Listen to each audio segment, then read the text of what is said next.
Okay, so we're going to talk about entrepreneurship, the importance of setting up your own legacy, your own business, your own empire. Now, I believe you're in the process of setting up quite a large empire yourself? I wouldn't call it an empire. I run an online retail store. Yeah. So I've been doing that for about 3 years now. Yeah. So what inspired you to want to take it upon yourself to not work for the man as such, but be the man and be the boss? I suppose my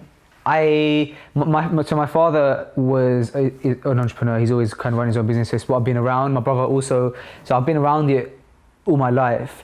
So I kind of naturally wanted to do it. My dad kind of taught me that if you want to have freedom financially and also in terms of your time, you know, when there's times where you have to just take a couple of days off for weddings, or you have to take some time off for anything that you can imagine that's hard to do.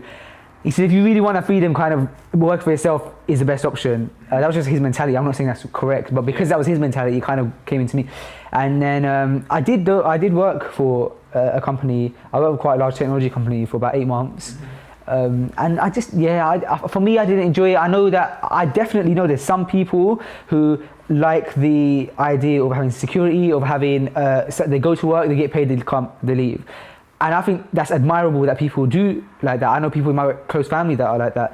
But it didn't work very well with me. Just like, I mean, I know I've had discussions with you before. You and Josh, you know, you guys have your own businesses as well. And I suppose it's the same for you guys, right? For sure. I always had it from when I was very, very young that I wanted to have my own freedom. I didn't want to have a boss. I didn't want to have someone telling me what to do the whole time. So from young, I knew that in myself, that I didn't perform very well to having someone telling me what to do. I preferred to take it upon myself to come up with what I need to do. So part of my journey was I did work for someone for about 6 years or so. The whole time the intention was to gain knowledge, gain understanding with the industry that I was involved in, but then take that and start my own thing up. So use it as a stepping stone. Use it as a stepping stone, because I mean, like you said, definitely it's great. People like to have that security of going to the job, having a boss, that's fine, wouldn't knock it at all. But I would really highly advise people to try and think for themselves and try and set their own thing up, their own legacy, their own brands.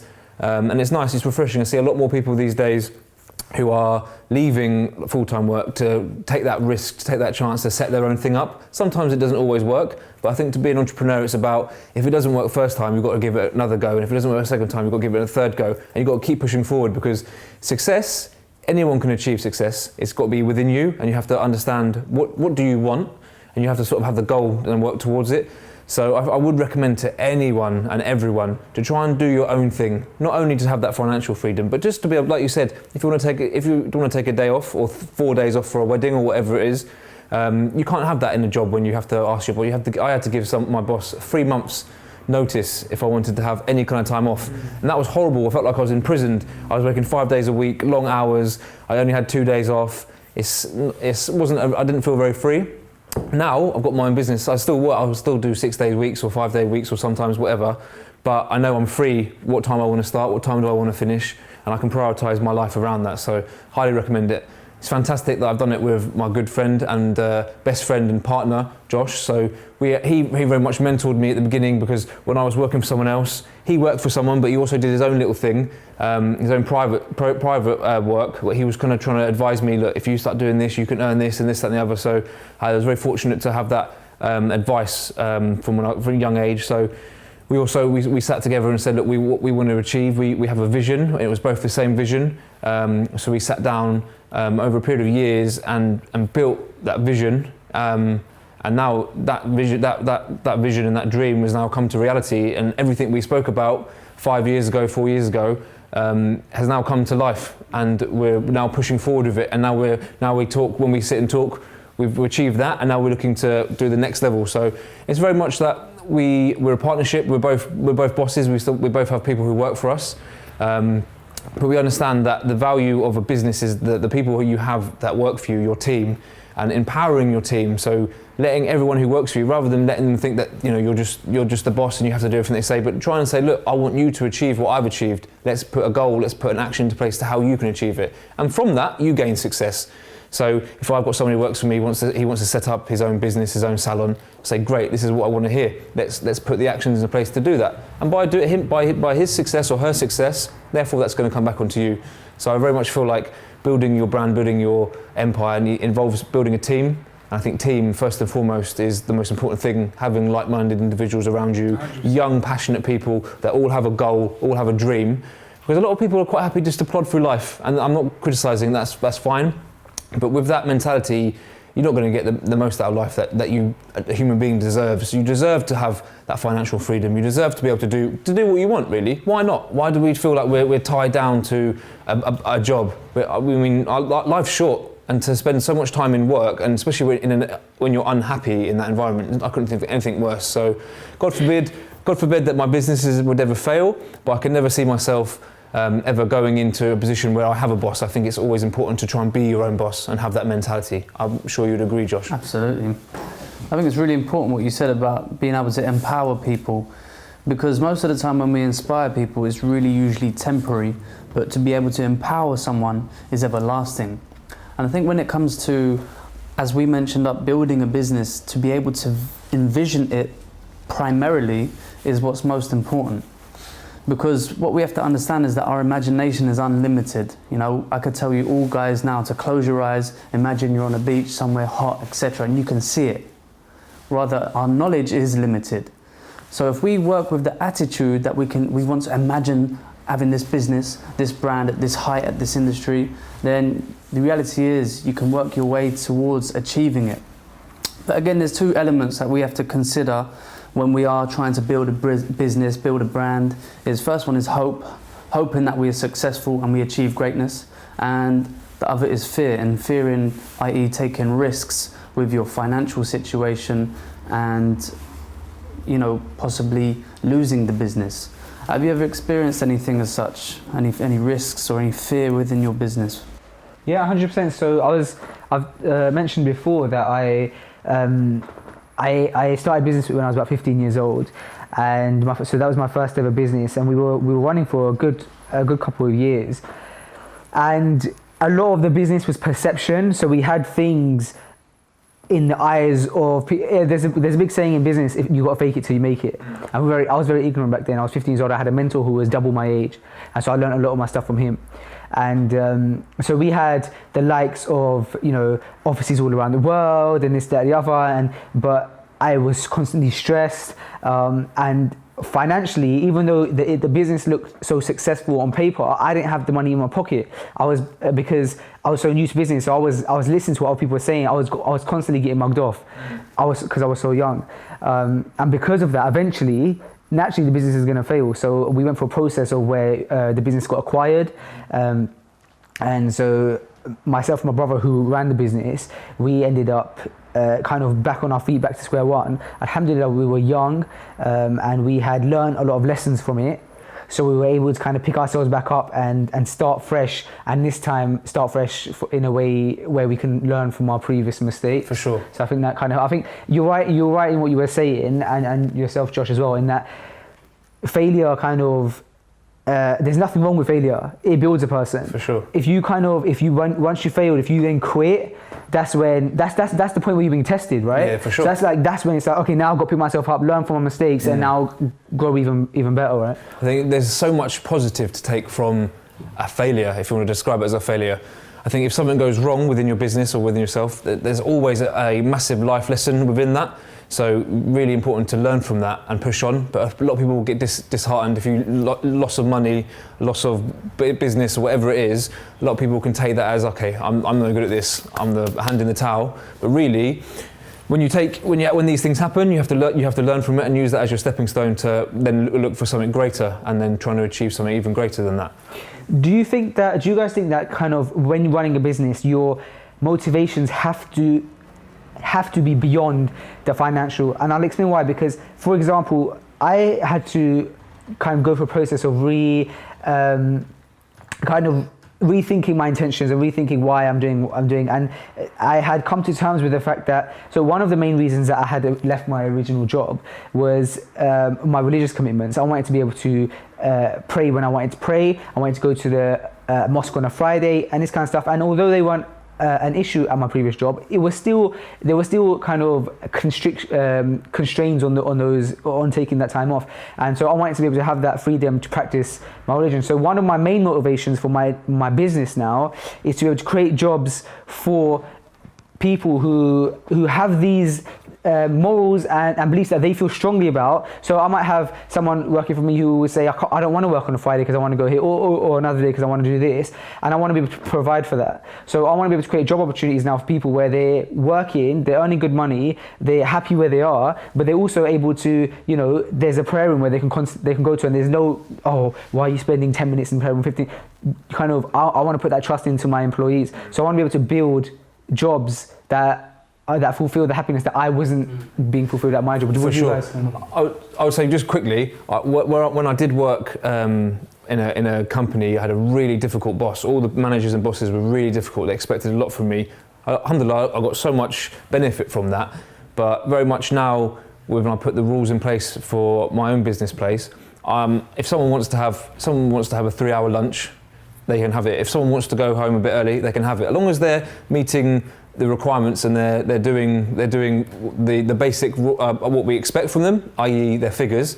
If you can achieve your figures, okay, you can have an extra day off. If you need to have 3 days off a week because of something, I can give that to you, because I know when I was working for the man, that was never an option, and how that made me feel, I didn't really feel like I wanted to give back to my boss as much. But I have my mentality now is I want my staff to respect me and to understand that I'm a good boss, and I'll let them do what they need to do, but they have to make sure they're fulfilling their rights to me, which is meeting targets and the basic things that we expect from them. But I want them to feel like if you need to go away for a week, just let me know, no problem. It's no problem. Of course, it's your time. I want you to know your time. So I don't want them to feel imprisoned within our company. I want them to feel like, yeah, I'm actually still a free man, and by doing that, they're only going to work harder for you. They're only going to be more loyal to you. So that's what I've learned. I would say the same. And just going back to your question about refreshing your intention about your business, financially, for me, I think it's more important that we focus not just on the money as such, but rather what we're doing because we love it so much. Because if we focus on the money, we'll be chasing constantly. Rather, if we focus on what we're doing because we love it so much, the money will come in abundance. Right. Because we're exerting our time and our energy into it. We've made many mistakes in our business, and even cutting hair we make mistakes. But we know that we can further advance ourselves in a more advanced state from that, so that we can learn from that. Because if we don't know, we won't grow. Right. That's what I believe. Now, when it comes to pursuing our passion and fulfilling the purpose, that's when you'll get happiness within the business. So you might be making a medium amount of money, but internally, if you're feeling good inside, you can't put a price on that. 100%. So if you excel yourself with time and energy and hard work, which of course, no doubt, is what primarily runs a business, is hard work, as well as doing it because you love it and you enjoy it, then the money will come, the reward will come, whether it comes in wealth or whether it comes in health or even yourself. So that's what I mean. So let's say there was somebody here right now sitting with us who wants to be an entrepreneur, they want to become an entrepreneur, maybe they even have an idea but they don't know how to go about it. What kind of advice would you think is best to give to them? I think it's important to, if you can see someone who's doing well and what they're doing is what you want to do, there is nothing wrong with basing your goals and what they do around that person. And it's not copying someone. It's about, say you're a professional athlete, you're a basketball player, so you'd pick someone like Michael Jordan, someone who's been very successful, Kobe Bryant, whoever it is. You look at them, how did they achieve what they have achieved, and study their life, study what they do. Because if they're in the position you want to be in, let's have a look, how did they get there? So for me, early morning, one of my rituals is I'll listen to something which will give me some motivation, whether it's spiritual motivation or worldly motivation. It's someone talking about working hard, putting that extra bit in. You hear stories like, I'm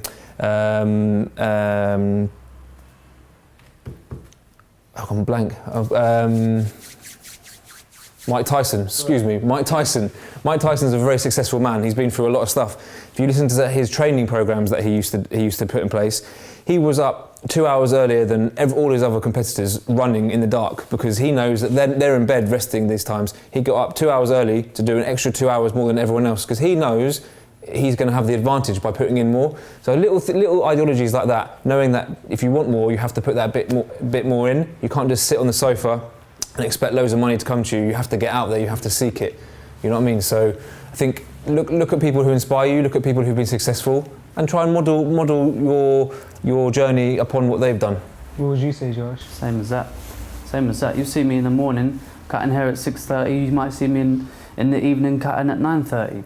And it's just putting in a little bit more to get ideally what you want. If you was to ask the question to someone who wants to be an entrepreneur, I'd always tend to say, well, what do you want? You know, what's the end goal? And then work back from it. Because if you want big house, okay, well, you're gonna need money to buy a big house. Well, how are you gonna earn money? Well, what are you good at? Well, what do you do that you can earn money from?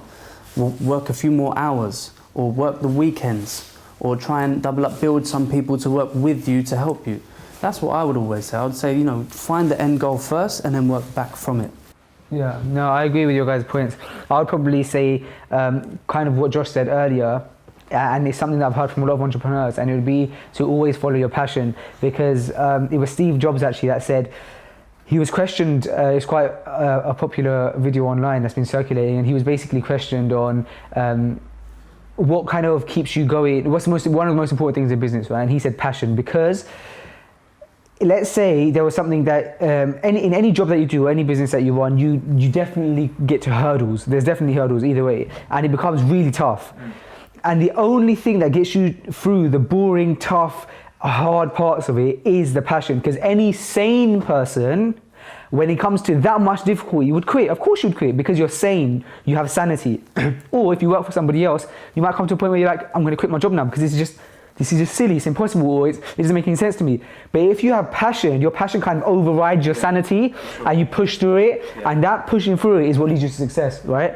So I'd say it's really, in my opinion, this is probably a controversial opinion to have, I'd say it's pointless being an entrepreneur in a field that you don't feel passionate about. It wouldn't make sense for me to start a barbershop. Do you know what I mean? Even if I saw the best opportunities there, like, oh, there's a shop that's available to me, I have all the equipment. If I'm not passionate about it, A driving force in it. right.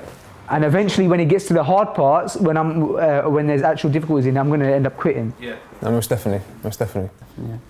I think with that as well, you've got to understand that your passion shouldn't ever override your intelligence as well. So for example, if you was to open up a barbershop because, you know, let's say you just saw there was a good investment there, but you didn't have the passion, but you had the intelligence, you'd know when to stop, because you just, like you say, you wouldn't have the drive to persevere through those difficult times. No, 100%.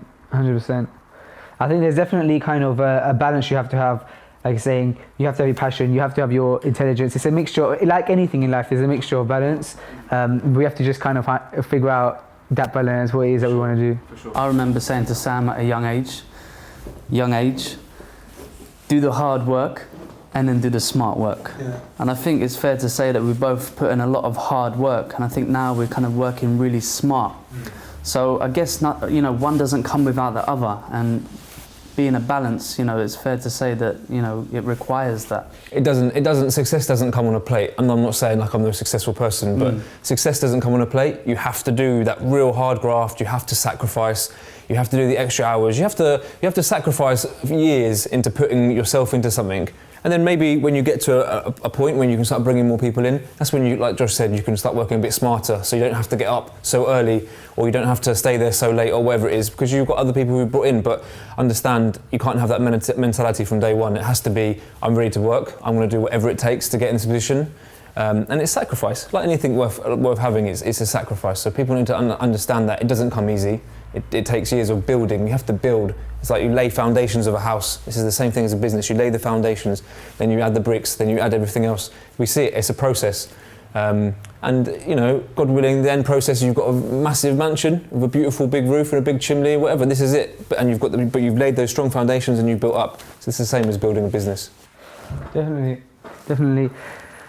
What would you say then to somebody who would say, we kind of spoke about the idea of there's definitely a type of people that would like to build their own businesses or be entrepreneurs, and then there's people who are comfortable working in a certain way. But you also earlier said that you think anybody can do it. I think anyone would do Right. it. Yeah. So what would you say to the people who say, I'm comfortable, I don't want to be an entrepreneur? Do you think that's a case of, oh, why don't you want to do it? Why do you want to push it? Or do you think that's a case of, all right, cool, if you're comfortable? I don't think you necessarily have to label yourself as an entrepreneur. Right. I think I would take that out for a second. I would say, do you not want the freedom to be able to have a little bit, do what you want in life? Because everyone wants that. But if everybody was an entrepreneur, then you know that the whole system of like big organizations runs on people who also want to just work. Yeah, that's fine. I would say don't have to have the mentality of an entrepreneur setting your own thing up, but understand that you want to get in a position where you have more freedom, whether it is financial or it's just social freedom. Say you have a family, you have 3 children, but you work all the time. I mean, this isn't good. People want to spend a bit more time with their family or their friends or whoever it is. So rather than, you don't have to be an entrepreneur, you don't have to set your own thing up, but try and at least find a role in something where you have a little bit more freedom, and it's not all about that you have to work those big 50-hour weeks for the man to not get a huge amount back. I say just search for some sort of freedom within your job role, because there's lots of job roles and you have that. So I would recommend everyone to just think for yourself a bit more. I understand there's so many opportunities that we're in a world now, especially in the West, where there's opportunities that arise every single day. You could work from home and you could just sell things online. You can use all these different online platforms. There's so much out there. Just use your intellect. I think that's why we hear a lot of people, especially a lot of clients that say, they don't like their work, they're unhappy at work, and even get themselves into a state of depression. And that's really rather a cruel thing for a human being to feel, because of something that they have to do in order to make a living. Sure. I certainly didn't enjoy so much working for someone to be able to take some time off, because I knew that it was difficult for me to achieve that. So for myself, I sat myself down and said, I want to be able to do what I want to do, when I want to do it, how I want to do it, with the people that I want to do it with. And that's what really led me in a channeled zone to be able to focus and get to where I wanted to get to. 100%. I think there's a culture nowadays of there's this movement of you have to be able to grind, work really hard. And I think so it's important that although working hard and grinding is a very big really promoted, you also have to make sure that we balance it and still see family and that kind of stuff. Sure. Cool, fantastic. Thank you so much, guys. Bum, bum, bum, bum, bum, bum, bum, bum, bum, bum.